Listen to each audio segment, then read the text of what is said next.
You're listening to the English Express radio program. Find us online at theenglishexpress.com. Be a part of the program by emailing us at info@theenglishexpress.com. That's right, this is the English Express YouTube channel. I'm here joined with my brother Brandon in this YouTube series on the narrative tenses. How you doing, Brandon? Hello, everybody. Well, good to hear your voice and to actually see your face again. So hopefully, well, you're welcome. We all know how good it looks. It's not really necessary on the radio show since we just have voices, but on the YouTube videos, it's always nice to see our faces, see who we're talking to, isn't it? Yeah, I wouldn't know. I don't have a screen, so I'm just looking at myself. Well, you can always check out the YouTube video online at theenglishexpress.com. We do a radio show every Thursday. This week it'll be on Wednesday, but usually on Thursday. All the information can be found online at theenglishexpress.com. Send us an email at info@theenglishexpress.com if you have a request for a video or a question or anything. This video series is actually a result of a request from a listener from the radio program, and which is why we're doing it today. We always try to help out our students as best we can. So we're going to continue on with the past continuous, which is, as we said in the last video, an integral part of storytelling. And in storytelling, you can't have the past continuous without the past simple. And I want to talk about why. So the second tense we want to talk about is going to be the past continuous. Now we use this when a past action, remember a past action is the past simple. When a past simple action is interrupted, that is when we use the past continuous, okay? So let's use an example. So like if you're waking up, you were saying waking up in the morning is not just one moment in time. It can be like many things can happen. But like I woke up in my bed and the cat scratched my leg because it was surprised. Would that be an example of what you're talking about?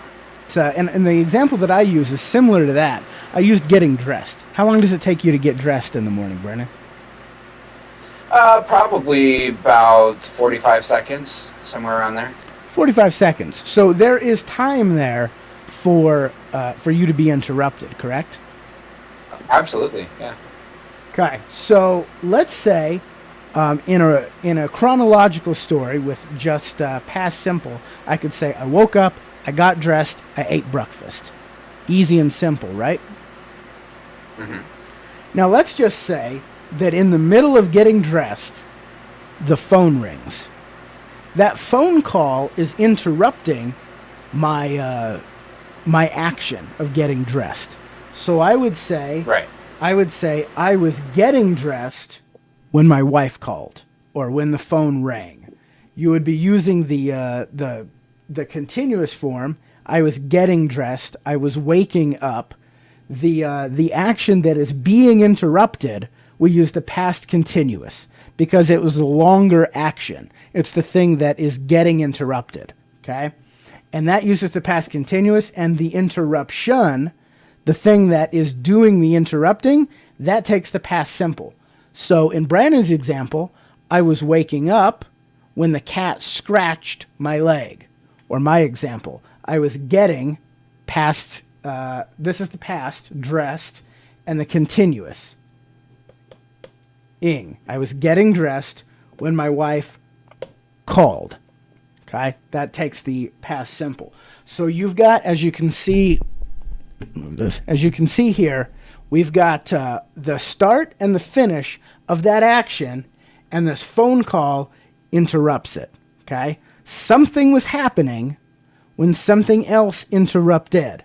And even here in this sentence, I use something was happening. That's the longer action when something else interrupted. Past simple. Okay? And this helps us tell a better story. It tells us that things don't just happen one after the other. Sometimes we're interrupted. We're interrupted in real life, aren't we, Brandon? Yeah, especially if you have kids. That'll get it done. interruptions happen all day long, and this is something that you have to prepare for. And if you want to tell a good story, you want to be able to tell what happened in the same way that it happened to you, the way that you experienced it. Because whenever you tell a story, you want your audience to experience it the same way that you experienced it. On the radio program, we've been talking about how to become a better writer, and this is one of the things that we were speaking about: details and doing a better job of really putting the audience member, whoever your audience member is, whether it's a reader or a listener, you want to put them in that scene to really see and feel and hear the same things that you are. And this is going to be very important to help you doing that, especially in storytelling, because an interruption can be physical, like the phone ringing, or it can be thoughts or looks. Like, for example, I walked outside and I saw my best friend. Wouldn't that also be physical, though? Like, I was thinking of, I was brushing my teeth when the thought of my ex-girlfriend stopped me cold. Something like that. That's actually a much better example. And I really like that, because it's not a real physical example. And a look isn't necessarily like a physical interruption. It is a physical action, but it's not like literally interrupting.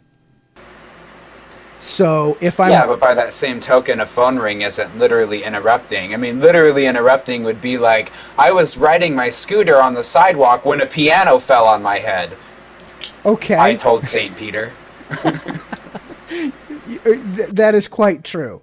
And but the point is that these are all interruptions, even if they're not like physically stopping. You know, a look, a thought, anything that interrupts the action. You're going to want to put that in the the past continuous, while your interruption is going to be the past simple, whether it's physical or not. And we're going to give some examples in the next video about how that works. But I wanted to give a few of them here. So, for example, I was doing my homework when I remembered I needed to feed the cat. Now, remembering something certainly isn't a physical interruption, but it happens internally. So it works here for a story. And also, a lot of people wonder which one should take the past simple and which one should take the past continuous. And a lot of times, it just depends on the situation. Here's one where it can go both ways. For example, it was raining when I decided to go for a walk. Well, I interrupted the rain by walking out in the middle of it. It was raining before I went outside. So the raining takes the continuous, whereas I interrupt it as I walk outside. It was raining when I decided to go for a walk. And on the other hand, I was walking when it began to rain. The rain is interrupting my walk. So we can have both actions, but alternate which one is interrupting the other. I just think that's really, really interesting that there are ways, because I never thought about it that way before.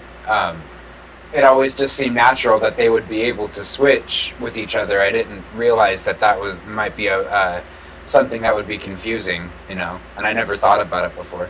Exactly. So the key to using the past continuous and the past simple is simply deciding, first, is there an interruption?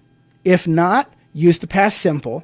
If there is an interruption, figure out what is the longer action and what is doing the interrupting and what is being interrupted, just like my rain example.